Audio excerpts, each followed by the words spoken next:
For years, Lightphone have been pioneers in the digital minimalist phone space. And in 2019, they came out with the Lightphone 2. Now, this was kind of the standard for a long time, and since then, phones like the Mudita Kompakt, the minimalist phone, or even Lightphone 3 have come out. So our question is a phone that came out 6 years ago still relevant in 2025? Let's talk through key points. It's an e-ink screen. It's got about 12 apps on it.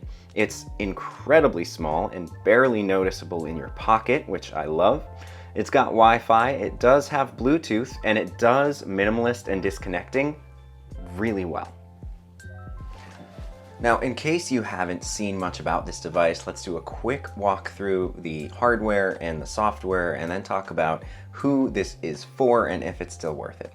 On the hardware front, it's really simple. You've got a tiny e-ink screen on the front, where you've also got your ear speaker. On this side, you've got your 2 volume buttons and then a middle button, which has a couple different functions and lets you shift between menus. On the bottom, you've got a microphone and a micro USB. Since it's 2019, it's not USB-C yet. There's nothing on the back, it's completely blank. On the far side, you've got a slot for your SIM card. There's no micro SD slot. And then up top here, you've got a 3.5mm headphone jack or aux cable, and then your power button. The phone's really simple as well. When you hit the top button, you're taken to the time and the date, and you can hit the little bottom button there to see your calls and texts, or the side middle button to shift through menus and get to all of your apps. Now, in terms of apps, you've got 12 of them here. I've got 11 of them written down because the music app I don't use very much, but I'm going to show you how easy it is to put that back on as well. The phone is as simple as it could get. That's going to take you to your texts, your keypad, your calling, all of that, or your contacts here as well. You can import contacts from the computer, which I think is really cool and a lot quicker to actually put them onto the phone. Now, the texting here is really interesting. You can do group texting, send and receive group texts. You can name the groups, which I find to be really handy. And if you do get photos or links, which you can't view on the phone, you can have them forwarded to an email. So people might send me a photo, I just have to go to my computer or laptop or even tablet to see it. And for someone looking to disconnect, that's completely fine. When you're texting on here, it's only horizontal. So you've got a keypad there. You have your emojis, which are a feature you can turn off if you would like to. Texting is fine. Let's see if we can give an example. Okay, I wrote this as a test and it worked just fine. I did find over time I was making a lot of mistakes texting on such a small keypad. That might just be because I have fat fingers. But one thing they did really well is the ability to hold down something and then correct it. You can copy, paste, and clear as well. So let's actually take this, we'll clear it back to start, because they also have a voice to text feature, so let's try that.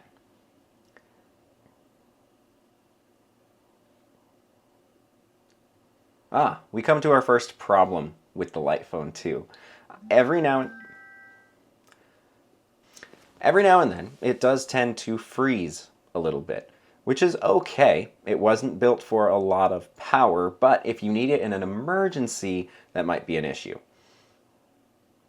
I have found voice to text to work when I'm on the go, maybe 1 time out of 10. When you're connected to the Wi-Fi, allegedly it should work better. I've just connected to our Wi-Fi. The signal is strong. Let's give it a try. This is a test of voice to text. There we go. That works pretty well. It picks up my voice clearly and makes typing easier. It also adds its own punctuation, which might need a little bit of help, but you can tell it's typing quickly, just me speaking normally. So, okay, you need Wi-Fi for voice to text.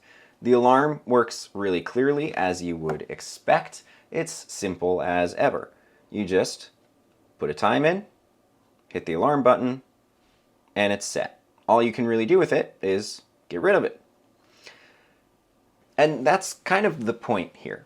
Every app is meant to be as simple as possible, purely functional, minimal options, and that might still be what you want. The more these dumb phones are developed, the further away from the point they get. So I've actually upgraded my phone away from the Lightphone, but there's something about it that keeps calling me back to it, and it's just like Simplicity 101. Let's take a look at the notes. The notes here, you can, again, only type horizontally. Let's go for this is a note, and we'll save it. Now we also have the option, once the note's done, to click the top of it and give it a name. We'll do name. I found myself practicing writing vertically, even though the phone is only horizontal, just because I didn't like flipping it around over and over. Now we have name, and this is a note. Something we can do with it here is we can copy and paste everything in the note, obviously delete the note as well. Come back to our menu. We have the calculator. Nothing fancy here. It just works. Okay, great. We have a countdown timer, which again works really simply. You can either move minute by minute and hour by hour, or you can just type in your own custom timer. Now moving through the list, we have podcasts, and you can select whatever podcasts you'd like to subscribe to on your Lightphone dashboard, which you can access through your computer or tablet. The podcasts here are pretty simple. You can download them before you play them if you don't want to use up any of your data. You can also connect to Bluetooth devices so that you can listen through headphones. There's also an option to auto play or change the speed of your podcast as well. You'll notice some of the taps here I'm having to do a couple of times. That's one thing that is updated with the Lightphone 3. It's just a little easier to navigate, but that's because this is a 6-year-old e-ink screen. They've just updated the phone so it's no longer e-ink, and some of the more recent e-ink screens just work a lot better. Moving down to the calendar. Again, nothing fancy here. You can view day by day, or you can go look at the whole month, and days are highlighted that have events, and you can just add an event, a start time, an end time, a location, and if it repeats, and some notes. So really basic calendar app. Your settings here are pretty cool. This is where you have options to connect Bluetooth and Wi-Fi, all your preferences, how you want to see notifications, display preferences. Your screen light can be automatic, which I found really useful. There's no light at all, just whatever light's hitting lets you see it. But there is a light function if you're in the dark, and setting it to automatic, it actually worked really well, so that was just how I kept it. You also have the option to invert colors if you prefer having a light screen with dark text. This is also where you can access the settings for each of the apps. So under Tools, you can first of all edit the order that they're in and put the ones you use the most up top. Or you can set specific settings about each app, which is really useful. Now the directory is a cool feature. This is where you can look up things around you and get information like their address, their hours, and their number. So let's give this one a try. I'm going to look up Dunkin' Donuts because I'm on the East Coast, and so that's kind of what we all live off of.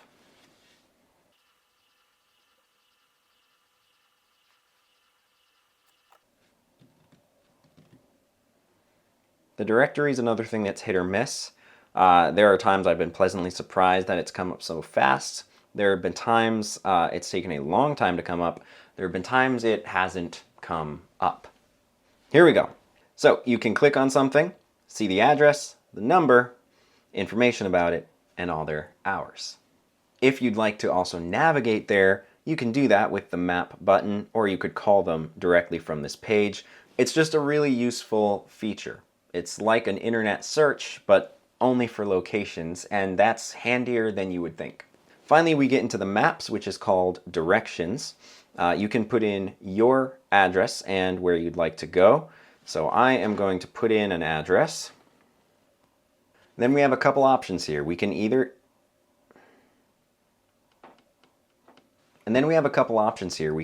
see turn-by-turn navigation, or we can go to the map and use it that way. Now, kind of the tricky thing about the map is the refresh rate. It's so slow on this screen. I'd really only use it in an emergency. It's also going to make the battery die a lot faster.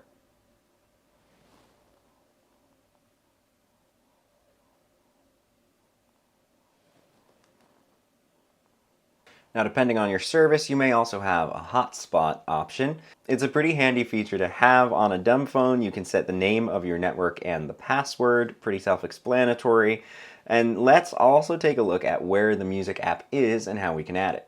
Okay, I've got my other device here, and while a lot of phones have software you can download to update your phone and change things about it, Lightphone put their dashboard on any internet browser. So any device you've got with a browser, you can impact Lightphone by changing a lot of things, including which apps are up there.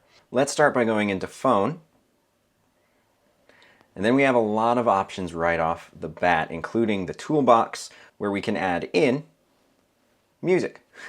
I'll hit the install button, and sort of the nice thing here, again, if you're wanting to disconnect, is that you can't adjust apps on your phone when you're out.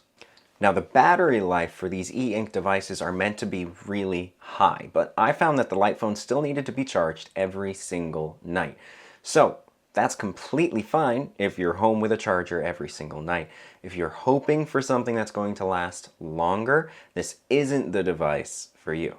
Of course, that also depends on how much you use it.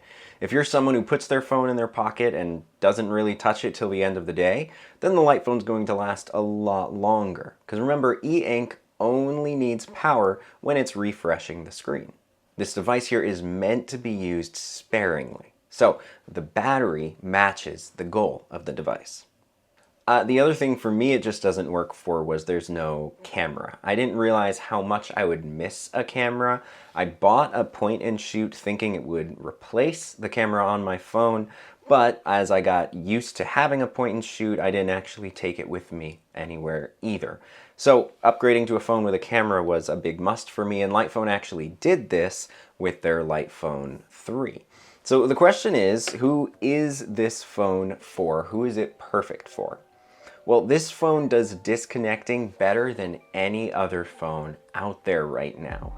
The fact that there are only a few apps, they're all really simple. You can't change what apps you've got while you're out. There's no way to look at or take photos on the phone. There's simple music and podcasting.